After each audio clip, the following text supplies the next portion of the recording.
So hari ni nak buat kat mana Bagi lighter elok sikit. Hari ni panas terik. Oi, buat nak buat video. Sibuk ni depan aku. Hangat seksi ah. Hangat seksi ah. Hangat seksi ah. Kita buat dekat sini lah. Cantik peluk Tapi maaflah bising sikit sebab rumah tepi jalan besar. Okey, jom, tak apalah.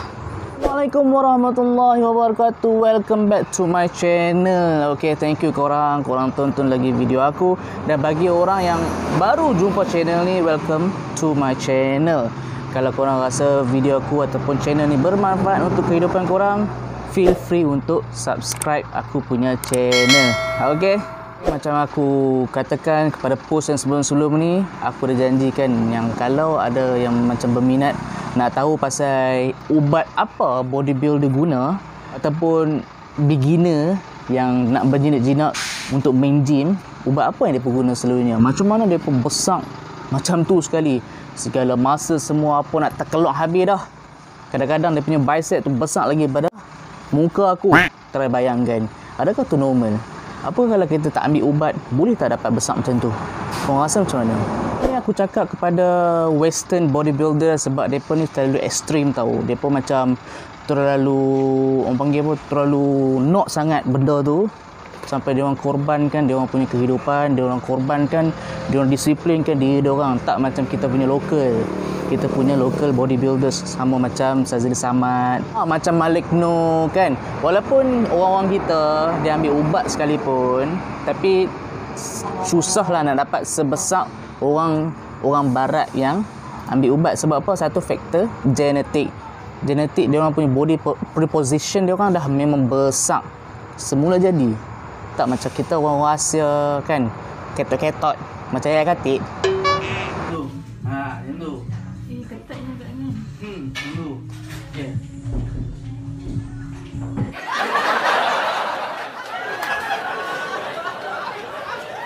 Ni aku cerita, mesti aku curious kan, macam mana orang-orang bodybuilder ni boleh dapat badan sebesar macam tu. Mesti ada sebab. Faktor, selain faktor genetik, selain faktor workout, ubat main peranan. Tu Mr. Olympia yang legend-legend. Contoh macam Ronnie Coleman, Phil Heath, lepas tu siapa? Dexter Jackson, dan siapa lagi? Jay Cutler. Badan dah macam petik Panasonic dah aku tengok tu. Panasonic, ideas for life.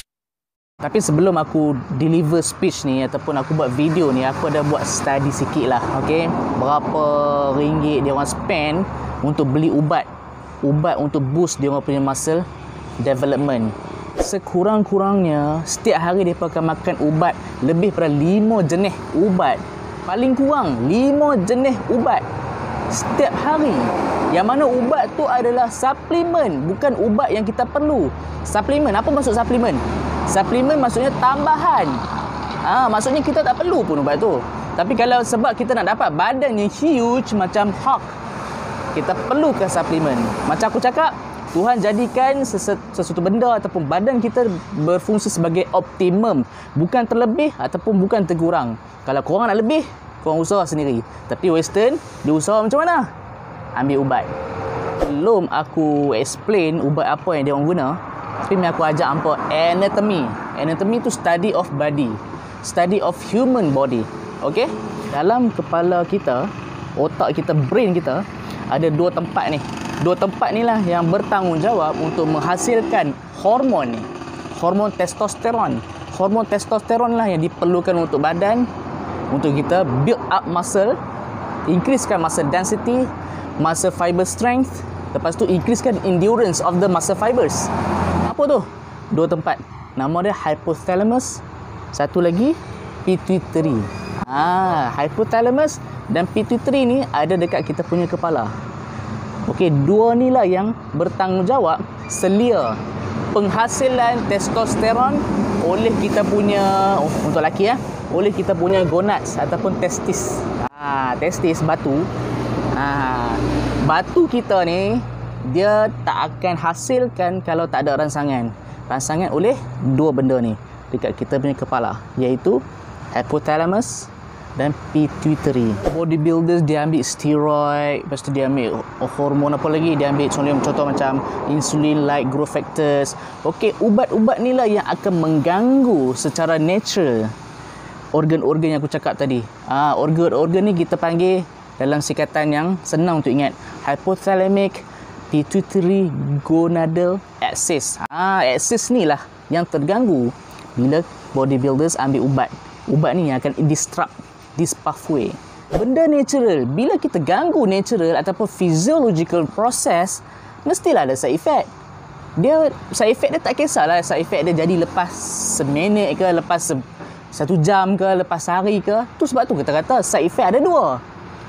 Long term side effect, patut dengan short term side effect, bergantung. Ubat banyak, macam aku cakap, minimum 5, ada yang ambil 10 dan lebih pun ada setiap hari. So sebab banyak sangat, so aku mudahkan korang, aku classify kepada 4 jenis ubat. First, ubat untuk muscle hypertrophy. Muscle hypertrophy maksudnya dia merangsang muscle punya development, merangsang tumbesaran muscle ataupun increase muscle density. Satu. Lepas tu nombor 2, dia speed recovery.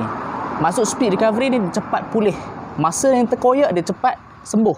2. Lepas tu nombor 3, increase training intensity. Maksud training intensity tu maksudnya macam hampa pi workout dekat gym 5 jam ke 6 jam satu hari sekalipun, tak ada masalah kalau korang ambil ubat ni.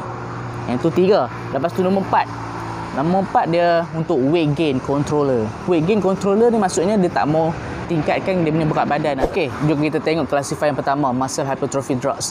Bahawa muscle hypertrophy drugs ada beberapa jenis drugs lagi. Okey, paling common, main badan, lepas tu tengok badan bulking, dia ni mesti guna steroid. Steroid ni lah maksudkan anabolic androgenic steroid. Anabolic androgenic steroid adalah steroid yang ataupun ubat yang sangat famous di kalangan bina badan. Sebab apa? Okey, steroid ni dia lebih kurang macam testosteron. Okey, fungsi testosteron, di mana testosteron secara natural dia akan increasekan muscle density ataupun muscle mass. Kita punya muscle, dalam muscle kita ada muscle fibers kecil-kecil macam benang. Dia increasekan muscle fibers tu lah. Itu satu. Lepas tu nombor 2, dia increasekan metabolism badan. Metabolism badan kita ada 2 jenis, catabolism dengan anabolic. Catabolism daripada besar dia pecah je kecil. Anabolism daripada kecil dia build up, dia compose jadi besar. Contoh catabolism, kalau hampa makan nasi kan, nasi adalah kanji kan. Bila masuk badan, badan kita ada enzim, dia akan uraikan jadi glukos. Yang tu adalah catabolism. Kalau anabolism, contoh dalam badan kita ada amino acid. Okey, amino acid ni dia akan kumpul-kumpul, dia akan membentuk protein. Protein untuk apa? Untuk buat muscle. Yang ni lah fungsi steroid ni buat, ataupun testosteron kita buat. Sebab tu lepas makan anabolic steroid ni untuk apa? Untuk increasekan muscle mass, increasekan muscle density, increasekan muscle endurance ataupun ketahanan muscle, dan increasekan rasa macam bina badan lagi, angkat berat, angkat lagi, angkat berat. Sebab tu hampa tak heran orang yang angkat berat ni, kita angkat 10 pun rasa lenguh, dia pun angkat 100 tau satu tangan dumbbell. Tak rasa heran ke? Tengok lagi dia punya side effect. Antara salah satu side effect yang sangat famous adalah bila kita makan ubat yang luar, macam aku cakap tadi, dia akan ganggu axis ni, hypothalamic pituitary gonadal axis. Bila dia ganggu axis ni ataupun pathway ni, testosteron secara semula jadi kita ni akan terganggu juga. Kita makan ubat luar ni ganggu kita punya hormon dalaman. So dia akan kurangkan natural testosteron. Salah satu dia. Sebab itulah maaf cakap, testosteron dibuat kat mana? Dekat batu kan. Batunya testis lelaki kan. Sebab tu kalau orang bina badan, batu dia jadi macam guli, jadi kecil.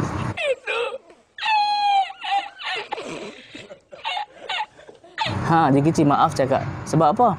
Benda ni kalau kita makan, macam aku cakap, steroid adalah lebih kurang macam external testosteron luang. Bila hampa makan testosteron luang, testosteron natural dalam badan akan terganggu, betul tak? Bila terganggu, organ yang hasilkan testosteron natural ni apa yang jadi kat dia? Akan kecut lah. Sebab apa? Fungsi dah tak guna, dah ada testosteron kat luar. Buat apa nak berfungsi lagi? Baik kecut je.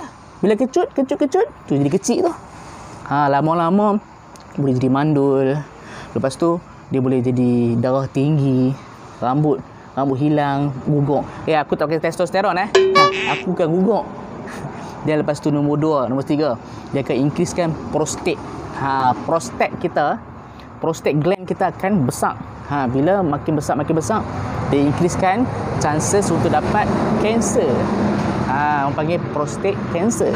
Lepas tu apa lagi? Dia akan menyebabkan kita punya mood swing, jadi irritable, jadi senang marah. Dan lepas tu jerawat naik semua. Dan siapa lagi? Dia akan menyebabkan kita punya jantung kita dah laju. Lepas tu bila makan testosteron luaran, dia akan increase lagi heart rate. Increase akan jadi cardiac arrhythmia. Lalas boleh menyebabkan sudden cardiac death, yang kebanyakannya bodybuilder yang hadap benda ni. Contoh macam Rich Piana meninggal waktu umur 46 tahun. Dekat US. Sebab apa? Komplikasi ubat lah. Dia punya jantung fail, meninggal. Human chorionic gonadotropin. Okey, lepas bodybuilder tahu, lepas dia makan steroid luar, dia orang punya testosteron natural akan terganggu kan. Sebab tu dia ambil human chorionic gonadotropin. Untuk apa? Untuk counterback balik. Apa fungsi ubat ni? Human chorionic gonadotropin berfungsi sebagai merangsang testosteron natural kita. So dia counterback dengan steroid yang tadi tu. Steroid tadi dia mengganggu kan testosteron natural.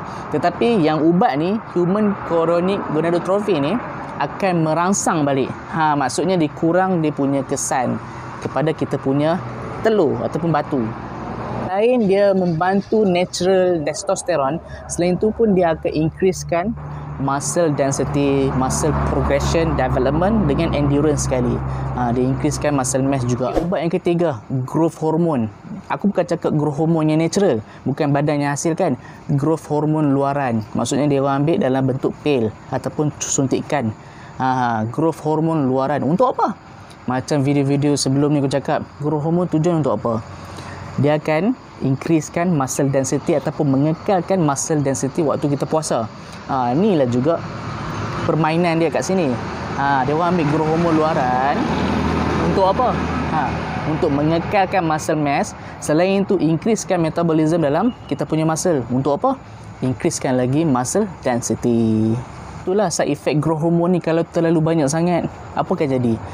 Okey, growth hormone ni bersifat dia selain increasekan muscle mass, selain increasekan bone lengthening, tapi dia punya fungsi satu lagi adalah dia berfungsi secara opposite kepada insulin kita. Apa tugas insulin kita? Insulin tugas dia adalah merendahkan bilangan glukos dalam salur darah. Itu insulin. Tapi kalau growth hormone, dia terbalik. Dia increasekan glukos dalam darah. Bila banyak gula dalam darah, apa akan jadi? Hyperglycemia. Bila hyperglycemia increase dalam badan, so badan kita untuk counterback apa dia akan jadi? Dia akan hasilkan banyak insulin. So jadi hyperinsulinemia. Dua jenis jadi. Dua jenis side effect yang dah ada dah. Hyperglycemia satu. Nombor dua, hyperinsulinemia satu. Lepas tu apa side effect dia lagi? Okey. Dia akan menyebabkan jantung kita jadi besar. Okey, normal jantung berat berapa? 250 gram, lebih kurang kan? Kadang-kadang dia boleh menyebabkan lebih besar lagi daripada besar tu. Saiz besar jantung kita selalu normal adalah besar tumbuk. Orang yang ambil growth hormone extra ni, dia orang punya saiz 2 kali ganda kadang-kadang. Contoh macam Rich Piana yang meninggal pada waktu umur 46 tahun yang tadi aku cakap tadi. Waktu autopsi dia punya mayat, dia punya badan, doktor forensik mendapati bahawa dia punya jantung mempunyai berat 2 kali ganda daripada normal heart orang biasa.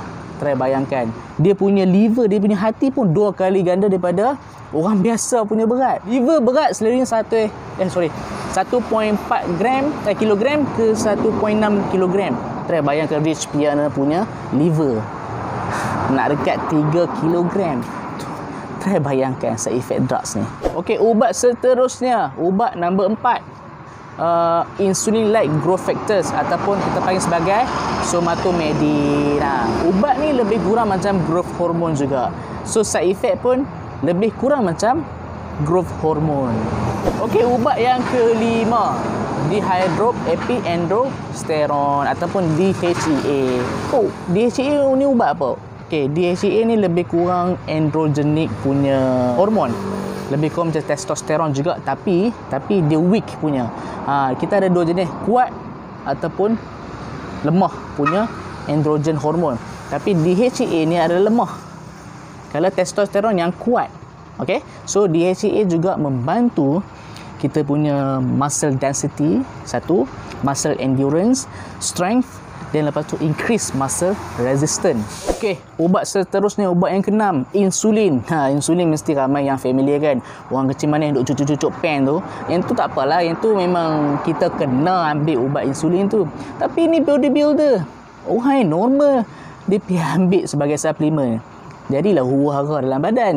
So dia ambil insulin, extra insulin. Untuk apa? Secara fiziologi, insulin memang akan rendahkan gula dalam darah. Tetapi dia ada efek juga dekat kita punya metabolism. Okey? So maksudnya diincreasekan juga glucose uptake ataupun glucose proses dalam kita punya otot. So sebab side effect yang increasekan anabolism ni lah puncanya bodybuilder ambil insulin. Bijak tak dia orang? Dia orang ambil insulin untuk apa? Dia akan increasekan pengambilan gula oleh otot kita. So otot kita akan ambil gula untuk apa? Untuk proses jadikan apa? Bina otot lagi lah. Okey. So ni fungsi anabolism oleh insulin. Sebab itulah bodybuilder ambil insulin. Sebab ni lah, punca ni lah dia jadi yang panggil misuse ataupun abuse of insulin usage. So antara side effect insulin, memanglah dia akan menyebabkan hypoglycemia. Maksudnya rendah gula dalam darah. Tapi kalau hampa tak makan banyak, hampa akan adalah shaking-shaking, rasa macam pening. Lepas tu rasa tiba-tiba kalau terlalu teruk sangat, boleh tarik kalau gula rendah dalam darah. So ni antara side effect insulin. Dan selain tu, ada terbaca juga, kadang-kadang bodybuilders ni dia ambil ubat satu lagi, ubat untuk kecil manis. Nama dia metformin. Metformin yang 500 mg ni kadang-kadang bodybuilders ada ambil juga. Dia orang punya alasan tu kenapa? Dia ambil ubat metformin ni sebab untuk kawal berat badan. Tapi betul, metformin antara side effect dia memang akan mengawal naikkan berat badan. Maksudnya dia akan buat kuruskan badan lah metformin ni. Tapi dia punya side effect lain. Apa side effect dia lain? Side effect lain dia adalah menyebabkan kita punya usus, kita punya perut, GI symptom, gastrointestinal symptom akan jadi rasa apa? Rasa tirik-birit, rasa sembelit. Dan lepas tu rasa macam bloating. Bloating maksudnya perut kembung. Itu antara dia punya side effect metformin ni. Tapi mechanism of action metformin ni, dia membantu juga insulin punya proses, insulin punya function. Dia increasekan insulin sensitivity oleh organ-organ persekitaran. Maksudnya bila ada insulin, gula senang ambil masuk dalam organ. Itu fungsi metformin. Dia increasekan insulin sensitivity. So bila dia increasekan insulin sensitivity, lagi senanglah fungsi insulin yang mereka ambil daripada luar tu. So lagi senanglah lagi dapat anabolism effect dalam badan. Ubat terakhir dalam muscle hypertrophy drugs, contoh clenbuterol. Okey, clenbuterol adalah ubat. Okey, ada setengah doktor akan bagi ubat ni untuk orang asma yang aktif bersukan. Okey, maksudnya exercise induced asthma. Clenbuterol adalah beta 2 agonist. Maksudnya dia merangsang otot-otot dekat bronchus untuk relax. Bila relax daripada bronchus macam ni, besar macam ni, dia akan luaskan. Bila dia luaskan kita punya pipe pernafasan, so senanglah bernafas. Sebab itulah ada setengah doktor prescribe ubat ni untuk orang asma yang aktif bersukan. Tetapi disalahguna oleh bodybuilder. Untuk apa? Dia orang guna clenbuterol ni untuk increasekan muscle hypertrophy juga. Increasekan muscle hypertrophy, increasekan muscle endurance, increasekan muscle resistance dan muscle strength. ini salah guna oleh bodybuilders. Side effect clenbuterol ni lebih kurang kadang-kadang dia akan menyebabkan muscle fatigue dan muscle ache, otot sakit, muscle ache tu orang panggil. Tu antara side effect clenbuterol.